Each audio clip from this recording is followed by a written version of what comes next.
सुनाओ JSW infra limited अब देखिए 223 रुपये 30 पैसे का प्राइस है और ये देश की दूसरी सबसे बड़ी पोर्ट ऑपरेटर कंपनी है। अगर आप देखें तो जगह जगह आपको इनके पोर्ट्स नजर आ जाएंगे इंडिया के अंदर, बट अब ये इंटरनेशनल भी हो चुके हैं। तो अभी आपके सामने Q3 के नंबर कल के दिन आए, उम्मीद है आपने देख लिया होगा। लेकिन कैसा है ये स्टॉक लॉन्ग टर्म के लिए और क्या व्यू बनाना चाहिए इस स्टॉक पर, ये हम समझते हैं। तो अभी जेएसडब्ल्यू इंफ्रा को बेनिफिट जो है वो सबसे ज्यादा डेफिनेटली मिलने वाला है, क्योंकि दो ही सबसे बड़े ऑपरेटर हैं। आप देखेंगे दूसरे नंबर पर ये हैं और पहले नंबर पर अडानी पोर्ट, जो कि आपको देखने को मिलता है। अडानी पोर्ट में अगर आप देखेंगे तो ऑलरेडी स्टॉक्स के अंदर आपने एक बड़ा रनअप देखा है, बट एक नया प्लेयर आपके सामने आया है जेएसडब्ल्यू इंफ्रा। तो यहाँ पर हम उस तरीके से प्ले करना चाहते हैं इस चीज़ को, यानी कि इस स्टॉक को जिस तरीके से अडानी पोर्ट को प्ले किया गया इंफ्रा के तौर पर। तो अभी इंफ्रा के अंदर अगर आप देखें इस स्टॉक का कोई मुकाबला है ही नहीं। अगर आप देखें दो ही लिस्टेड प्लेयर्स हैं और आप देखोगे कि ये भी बढ़ेंगे, यानी कि अडानी पोर्ट भी बढ़ेगा और जेएसडब्ल्यू इंफ्रा भी इंक्रीज होगा, क्योंकि दो ही लिस्टेड प्लेयर हैं, बेनिफिट इनको ही मिलना है और दो ही सबसे लार्जेस्ट यहाँ पर जो है ऑपरेट करते हैं पोर्ट्स को। सो दैट ये तो सीधी सी बात है, विन विन सिचुएशन है, डुओपोली आप कह सकते हैं मार्केट के अंदर बनी हुई है। तो इस कंपनी के अंदर आप क्या ही छांटेंगे, सब कुछ ठीक है अगर आप देखें तो। और पिछले साल ये लिस्ट हुई थी और अच्छे खासे यहाँ पर गेन्स यहाँ पर देखने को मिले। 240 का राउंड है यहाँ पर जो है आपका क्लोजिंग हुई इस साल। सॉरी, हाइज जो थे 240 के अराउंड हमारे थे, 240 से 250 पिछले साल यानी कि 2023 में। और शुरुआती तौर पर अब यहाँ पर जो है वापस जो है वो तेजी बन रही है। 250 अगर क्रॉस करेगा तो फिर से यहाँ पर जो है 10 से 15% की तेजी और होने की उम्मीद है ही स्टॉक के अंदर, कि जब भी ऑल टाइम हाई क्रॉस करता है कोई स्टॉक तो इतना तेजी तो देखने को मिलता ही है। और अगर पोर्ट्स की बात करें तो ये कुछ 9 पोर्ट्स ये ऑपरेट करते हैं, 9 यहाँ पर पोर्ट करते हैं, सॉरी पोर्ट्स को ऑपरेट करती है जेएसडब्ल्यू इंफ्रा। अभी अगर आप देखें तो कुछ इंटरनेशनल भी हैं, जैसे कि आप देखें 2 शायद यहाँ पर जो है वो इंटरनेशनल बेसिस पर है, बाकी इंडिया के अंदर है।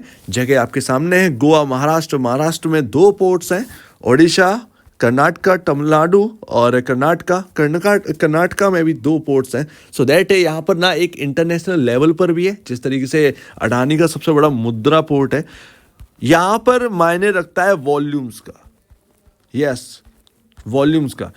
बट दोनों की एक कंपटीशन तो बनेगा ही, अडानी पोर्ट और आप देखें जेएसडब्ल्यू एनर्जी में है, सॉरी जेएसडब्ल्यू इंफ्रा के अंदर।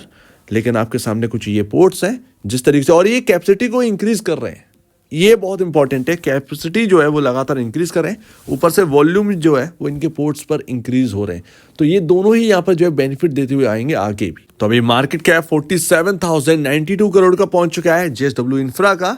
तो लॉन्ग टर्म के लिए तो बेहतर है। शॉर्ट टर्म में भले ही यहाँ पर जो है कुछ भी प्रॉब्लम कर जाए, यहाँ पर मार्केट इधर उधर हो जाए या जो भी है, बट लॉन्ग टर्म का तो व्यू यहाँ पर बना ही सकते हैं, क्योंकि यहाँ पर 2 ही प्लेयर हैं इंडिया के अंदर सबसे बड़े। इस बात को आप समझिए, तीसरे की कोई जगह नहीं है, तीसरे की कोई अभी जगह है ही नहीं। गुजरात पीपा हुआ है, बट वो गुजरात के अंदर ऑपरेट करते हैं, लेकिन ये लार्जेस्ट है, ये सेकेंड लार्जेस्ट और फर्स्ट लार्जेस्ट आपको अडानी पोर्ट देखने को मिलता ही है।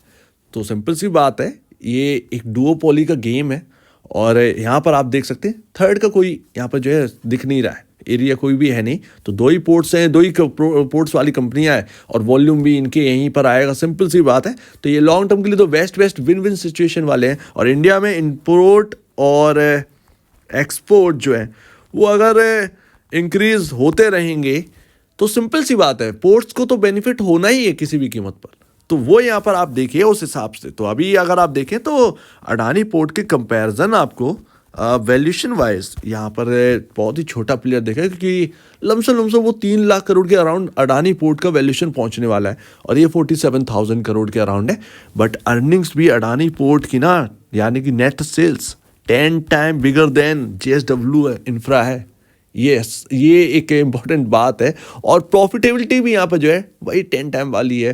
तो अभी अडानी पोर्ट ना जेएसडब्ल्यू इंफ्रा से 10 टाइम बिगर है, आप कह सकते हैं। By earnings not by market cap. Market cap है 47,000 करोड़, तो लमसम अभी आप देख सकते हैं 6 से 7 टाइम बड़े हैं अडानी पोर्ट।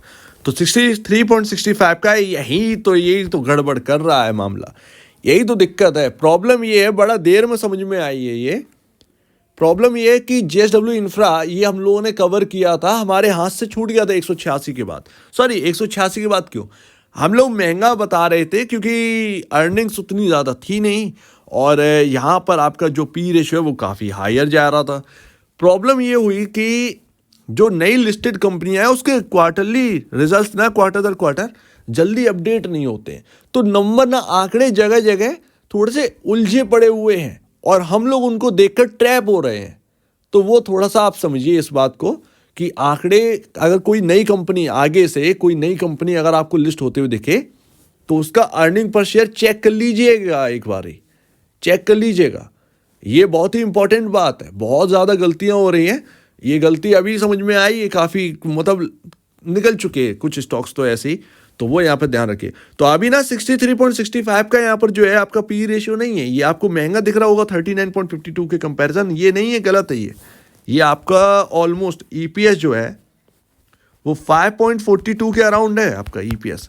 मैंने इसमें एक क्वार्टर का जोड़ा हुआ है, 5.42 नहीं सॉरी 5.32, 3 क्वार्टर का कुछ 4.12 के अराउंड ईपीएस बैठ रहा है, और एक क्वार्टर यानी कि आपका जो है मार्च वाले के नंबर्स नहीं है, तो मैंने वहां पर एक सिंपल सा यहाँ पर रखा है 1.20 का ईपीएस।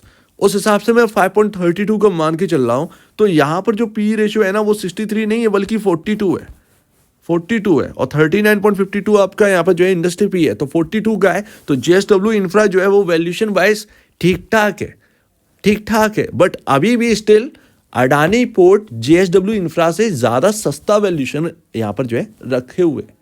अडानी पोर्ट के अंदर वैल्यूएशन में सस्तापन है, जेएसडब्ल्यू इंफ्रा में अब आपके इंडस्ट्री पी हायर साइड है, 37 अडानी पोर्ट का है। तो बस इतना ही अंतर है। अब बस इतना ही नहीं बल्कि यहाँ पर जो है जेएसडब्ल्यू इंफ्रा जो है वो थोड़ा सा महंगी वैल्यूएशन पर भी है, थोड़ा सा हल्की सी बात में बात कर रहा हूँ, इससे कोई बड़ी प्रॉब्लम नहीं है। तो ऐसे हो जाती हैं गलतियाँ। खैर चलो, पकड़ में आ गई चीज़ें, समझ में आ गया, आगे से याद रखेंगे।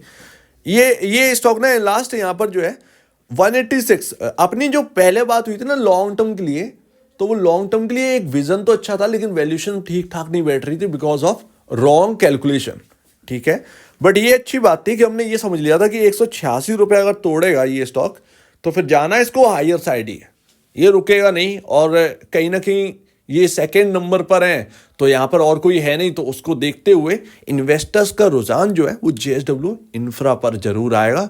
बिकॉज ऑफ अडानी पोर्ट इतना बड़ा है तो जेएसडब्ल्यू इंफ्रा भी एक टाइम पर आकर इतना बड़ा बन जाएगा, बिल्कुल बनेगा, क्यों नहीं बनेगा, इससे भी बड़ा बनेगा, अडानी पोर्ट भी बिगर बनेगा इससे भी ज़्यादा। ये तो ग्रोथ की बात है, ये बढ़ते रहेंगे, ग्रोथ होती रहेगी। सो दैट यहाँ पर ये है। चलो यहाँ पर जो है कोई लॉन्ग टर्म के लिए यहाँ पर रखे हुए हैं ना, तो इंपॉर्टेंट लेवल्स आप देखिए, 200 रुपये बहुत ही हाईली इंपॉर्टेंट लेवल है, ठीक है। ये 200 रुपये पर नज़र रखनी है, एक्चुअल में 203 है लेकिन मैं 200 लेकर चल रहा हूँ बिकॉज 1-1.5% हमको थोड़ा सा बचना पड़ता है, स्टॉप लॉस हिट करवाए जाते हैं। तो जो इंपॉर्टेंट लेवल है उससे 2 या 1 रुपये नीचे लगाना चाहिए स्टॉप लॉस, ज़्यादा बेहतर है। ये काम भी किया है कई बार। हायर साइड तो यहाँ पर जो है 250 ही है आपका, 250 क्रॉस करना ही पड़ेगा, और ये शायद कर भी नहीं पाया, 250 के अराउंड ये पहुँच भी नहीं पाए हैं, तो वहाँ से शायद करेक्शन आ गई। बट ठीक है, नहीं, एक्चुअल में ये आपका हाई है, अभी हम उधरी के आसपास हैं। तो इंपॉर्टेंट लेवल्स आप देखिए, इधर पर सपोर्ट में 200 रुपये और अभी करेंट में 215 रुपये, ये इंपॉर्टेंट लेवल्स आपके बनते हैं जेएसडब्ल्यू एनर्जी के अंदर। हायर साइड कितना जाएगा वो तो देखने की बात है, 250 टूटने दीजिए, यही तो इंपॉर्टेंट लेवल है। ऐसा नहीं है डुओपॉली तो चलता रहेगा, तो ये भी ध्यान रखिए।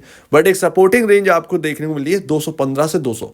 स्टॉक गिरेगा तो इधर पर आकर किसी भी लेवल पर सुधरना चाहिए। 200 टूटेगा तो अच्छी बात नहीं है स्टॉक के लिए, ये अच्छी बात नहीं है, 200 के नीचे अच्छी बात नहीं है, लेकिन हाँ 215 से 200 तक एक रेंज है। अब रेंज काफ़ी बड़ी हम कह रहे हैं ना, लेकिन इतनी बड़ी भी रेंज नहीं है, इसमें आकर सुधर जाएगा और आपकी वैल्यूएशन भी यहाँ पर जो है सुधर जाएंगी। अगर जो 42 का पी दिख रहा है वो अपना अडानी पोर्ट जो है वो 37 पर चल रहा है, तो एक एडजस्टेड यहाँ पर बैठ जाएगा। तो अगर आपको 210 या 207-8 के अराउंड अगर मिल जाए तो भी कोई दिक्कत की बात नहीं है, और अगर यहाँ पर आपने ले भी लिया है तब भी कोई प्रॉब्लम की बात नहीं है। लॉन्ग टर्म के लिए सोचिए, सडनली आपको जो है रॉकेट होते हुए स्टॉक दिख जाए, कुछ उसका कोई मतलब नहीं है। लॉन्ग टर्म के लिए सोचिए, ये स्टॉक लॉन्ग टर्म वाले हैं, लंबे नजरिए से देखिए इन स्टॉक्स को। सो उम्मीद है काफी कुछ आपको समझ में आया होगा। आप क्या कहना है इसके ऊपर कमेंट सेक्शन में किया, और आप वीडियो देखने के लिए बहुत धन्यवाद दोस्तों।